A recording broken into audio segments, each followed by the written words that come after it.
Two sentences. Two sentences that, when placed side by side, tell you everything about this war, everything about these two men, and everything about why, after 4 years and hundreds of thousands of lives, this conflict is nowhere close to being over. May 13, 2026. Kremlin spokesman Dmitry Peskov goes on camera. He delivers a message from Vladimir Putin to the world. For a ceasefire to come and a corridor to peace talks to open, Zelensky must order the armed forces of Ukraine to leave Donbass and the regions of Russia. That's sentence one. Putin said, "Withdraw from Donbass." And then, because this is who Zelensky is, and this is what 4 years of war has made Ukraine, the answer came.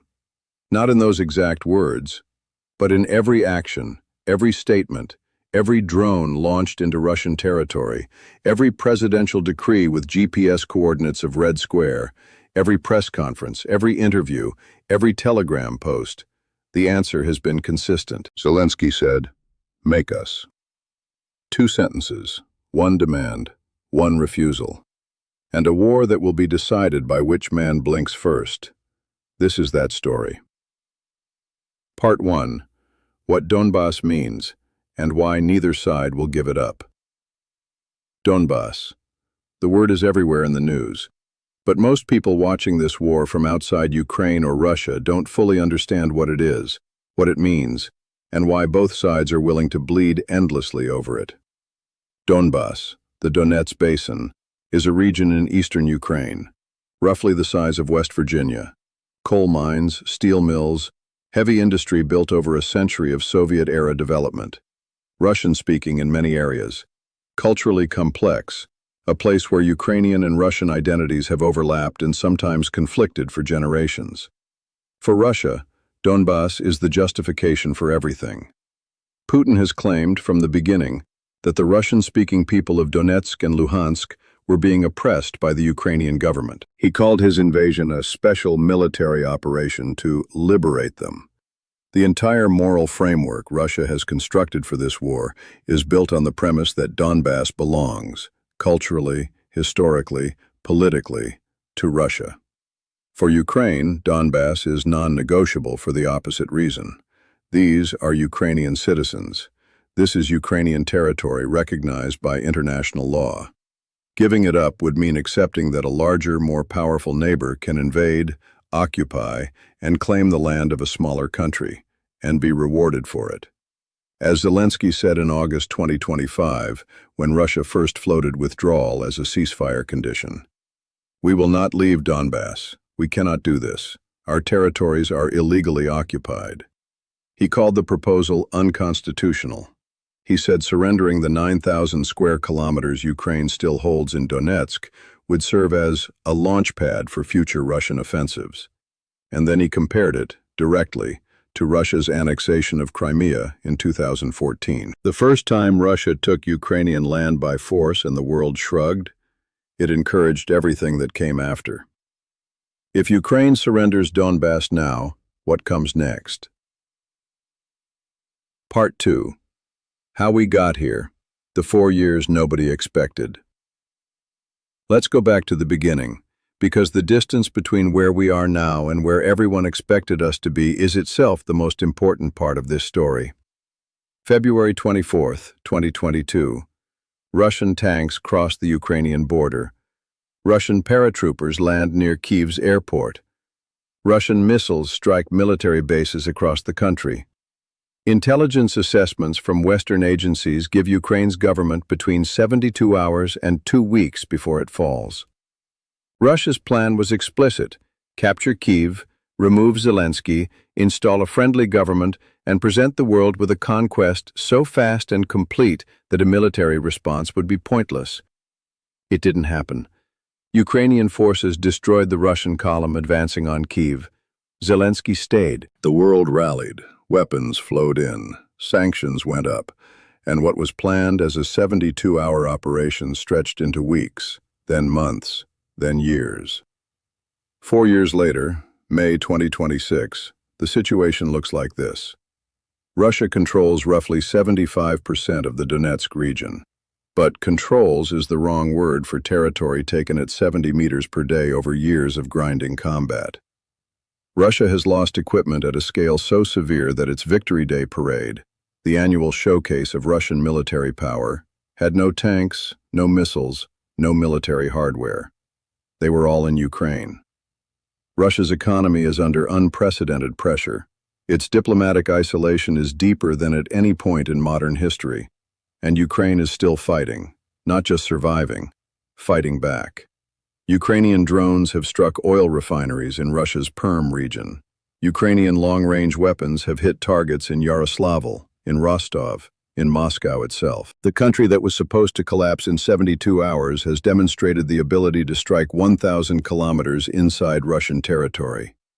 And the man Putin expected to flee, Zelensky, is still in Kyiv, still in military green, still saying no.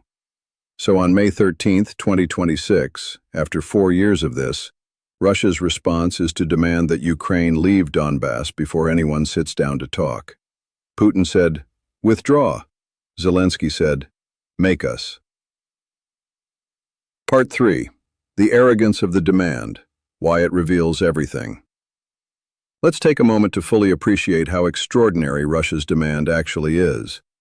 Russia launched a full-scale invasion in February 2022. Russia has sustained that invasion for over 4 years. Russia has lost hundreds of thousands of soldiers. Russia has spent hundreds of billions of dollars. Russia's international standing has been destroyed. Russia's economy is strained in ways that are visible to ordinary Russian citizens every day. And Russia's response to all of that is to demand concessions from the country it invaded, before peace talks begin.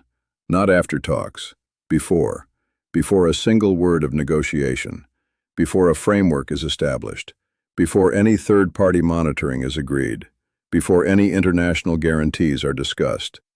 Ukraine must first surrender its territory. Then, maybe, Russia will sit down. There's a word for this in diplomacy. It's called a precondition. And the thing about preconditions is that they tell you whether the side making them wants a deal or wants to win without having to deal. If Russia genuinely wanted peace, it would come to the table without preconditions and negotiate. The territorial question, who controls what in Donbass, would be one of many issues to resolve. Instead, Russia is saying, "Give us what we want first, then we'll discuss the rest." That's not a peace offer. That's a demand for surrender dressed up as a step toward negotiation. And Zelensky, who has been reading Russian diplomatic moves for 4 years, recognized it immediately. He has said, in multiple forums and multiple languages, Ukraine will not abandon Donbass. Not as a precondition, not as part of a deal, not in exchange for a ceasefire, not under any circumstances his government can legally or politically accept. Putin said, "Withdraw from Donbass." Zelensky said, "Make us." Part 4. The 16,000 reasons Zelensky says no. Here's the number that explains everything. 16,071. That's how many times Russia violated the 3-day ceasefire agreed to on May 8 through 11, 2026. 16,071 violations in 72 hours of a ceasefire Russia agreed to, that Russia confirmed, that Russia's own spokesman said Russia would honor. Let me put that in perspective. That is 223 violations per hour.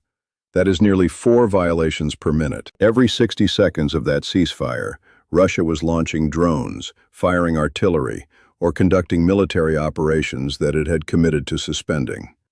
And this wasn't a surprise to Zelensky. He had seen it before. When Ukraine declared its own ceasefire on May 6th, trying to demonstrate good faith, Russia violated it 1,820 times by 10 a.m. on the first morning. Before lunch on the first day of a ceasefire Ukraine declared, Russia had violated it nearly 2,000 times. This is the context in which Russia is now demanding that Ukraine withdraw from Donbass as a precondition for peace talks. A country that violates ceasefires 16,000 times in 72 hours is demanding territorial concessions before negotiations begin. And Zelensky's answer, informed by 4 years of watching this pattern, by Minsk I and Minsk II, and every other violated Russian commitment, is no. Not because Zelensky doesn't want peace. He desperately wants peace. He chose 1,000 Ukrainian prisoners over a military strike on Moscow. He held his drones back from Red Square during the parade. He has sent his team to every meeting, every summit, every back-channel negotiation. He wants peace. He just won't pay for it with Ukrainian sovereignty. Putin said, "Withdraw from Donbass." Zelensky said, "Make us." Part 5. Ukraine's secret weapon, what Russia didn't expect. Here's the part of this story that changes the equation. The part that makes Zelensky's defiance not just morally impressive, but strategically grounded. Ukraine is building its own war machine. U.S. military aid has dropped by 99%. That's a fact reported by the New York Times. The Trump administration's support for Ukraine in terms of direct weapons deliveries has fallen dramatically from the peak of the Biden era. And Ukraine's response? They started making it themselves. Ukrainian defense factories are now producing the majority of the drones the Ukrainian military uses, not just modified consumer drones, military-grade, long-range, sophisticated weapons systems. Ukraine has struck targets over 1,000 kilometers inside Russia. It has hit oil refineries in Perm 3 times in 2 weeks. It has struck military targets in Yaroslavl. It has launched what Moscow Mayor Sobyanin called one of the largest drone attacks on the capital in 2026. This is a country that started the war depending almost entirely on foreign weapons. It is ending this phase of the war with a domestic military-industrial capacity that didn't exist 4 years ago. And here's the strategic implication. Russia's demand that Ukraine withdraw from Donbass assumes that Ukraine is in a weakening position, that the drop in U.S. aid, the length of the war, the economic strain have degraded Ukraine's ability to fight. But Ukraine hasn't stopped fighting. It's adapted. It's built. It's found new partners. European countries have stepped up significantly, becoming Ukraine's top funders as America has stepped back. Zelensky knows this, which is why when Putin says withdraw, Zelensky can say, "Make us," and mean it. Not as bravado, as strategy. Because if Russia wants Donbass, it's going to have to keep fighting for it. At 70 meters a day, against a Ukrainian military that is getting more capable, not less. Part 6. The world is watching, and what it sees. Let's talk about the international dimension, because what Zelensky says, and whether he keeps saying it, has implications far beyond Ukraine. Every country in Eastern Europe is watching this moment. The Baltic states, Estonia, Latvia, Lithuania, share a border with Russia or Russia's ally, Belarus. They have spent 4 years watching what happens when a country resists Russian aggression. They have increased their defense spending, strengthened their military forces, and deepened their cooperation with NATO. They are also watching to see what happens when Russia makes a demand, and whether the answer is retreat or resistance. Poland, which has been one of the most consistent and generous supporters of Ukraine throughout this war, is watching. Poland knows that what happens to Ukraine's borders could someday become a question about Polish borders. Western Europe, France, Germany, the UK, is watching because this war has already cost them economically, politically, and in terms of the energy disruption caused by reduced Russian supplies. And they're all seeing the same thing. Russia violated the ceasefire 16,000 times. Then Russia demanded Ukraine surrender its territory before talks begin. And Zelensky said no. From the perspective of every democratic country watching this war, Zelensky's position is the only position that makes sense. Because if Ukraine accepts these preconditions, if the international community allows Russia to extract territorial concessions as the price of stopping a war Russia started, then the message to every aggressive country in the world is clear. Launch a war, cause maximum destruction, then demand the other side give up territory to make it stop. That is not a rule Zelensky is willing to establish, and it's not a rule that any serious democracy should want established. Part 7. Trump's role, and why it matters what he does next. Now let's talk about the third player in this drama, because ultimately, The "make us" in Zelensky's response is a gamble that requires something from Trump. Zelensky can say no to Putin's demands, but he can only sustain that position if 1. Ukraine continues to receive enough support from the West to maintain its military capacity. 2. Russia faces enough international pressure that its maximalist demands become untenable. 3. The United States remains engaged enough to be a genuine mediator, one that holds both sides accountable, not just the one that is America's official ally. All three of those conditions depend in significant ways on what Trump does. Trump is in Beijing right now. The agenda includes Russia and Iran. If he can leverage Chinese pressure on Moscow, telling Putin that continued maximalist demands will cost Russia Chinese economic support, the negotiating calculus shifts. If Trump decides that Russia's 16,071 ceasefire violations and its May 13th demands are unacceptable, if he imposes new costs on Moscow, deepens sanctions, restores some military support for Ukraine, then Zelensky's "make us" has teeth. If Trump decides that the fastest way to end this war is to pressure Zelensky to accept Russian preconditions, then Zelensky's defiance becomes much more difficult to sustain. Zelensky has already put his marker down. He has told Trump, publicly and privately, make Russia keep its promises, hold them accountable, don't let this become Minsk III. Now he's waiting to see which Trump shows up. Part 8. The longer history. Why this has always been the answer. Let's go back further, not 4 years, not to 2022, further. Because "make us" is not a new answer from Ukraine. When Russia occupied Crimea in 2014, the international community made sympathetic noises and then largely moved on. Ukraine couldn't take Crimea back militarily. The world wasn't going to force Russia out. Crimea was occupied. And Putin read that moment correctly. He learned that there was no cost he couldn't absorb, that the West would express outrage and then accommodate the new reality. So in 2022, he tried again, this time with the whole country. He was wrong about what he would find. He found Zelensky. He found an army. He found a people who, for the first time, had decided that "make us" was the answer. Not because they had no doubt about the cost, not because they didn't understand what they were taking on, but because they had already learned what happens when you don't say, "make us." Crimea happened when nobody said, "make us."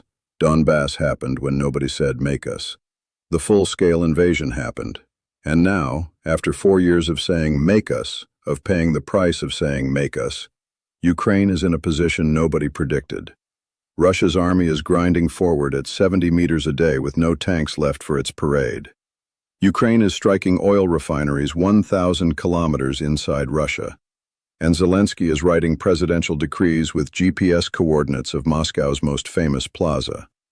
Putin said, "Withdraw from Donbass." Zelensky said, "Make us." He has been saying it for 4 years. He will keep saying it. The question is how long Putin keeps asking. Closing. The answer that defined a nation. Here is what I want you to take away from this. Make us is not just a response to a specific demand on a specific day in May 2026. It is a statement about who Ukraine is, what it has become, what 4 years of the most brutal land war in Europe since 1945 has made of a people who were told, repeatedly by almost everyone, including many of their friends, that they couldn't survive. They survived, more than survived. They built a drone industry from scratch. They struck Moscow. They gave Russia a permission slip for its own parade. They returned 1,000 prisoners without surrendering a centimeter of territory. And now, when Russia says withdraw, the answer is the same as it has been since February 24, 2022. Make us. Putin said, withdraw from Donbass. Zelensky said, make us. One of these men will change his answer before this war ends. 4 years of evidence suggests it won't be Zelensky.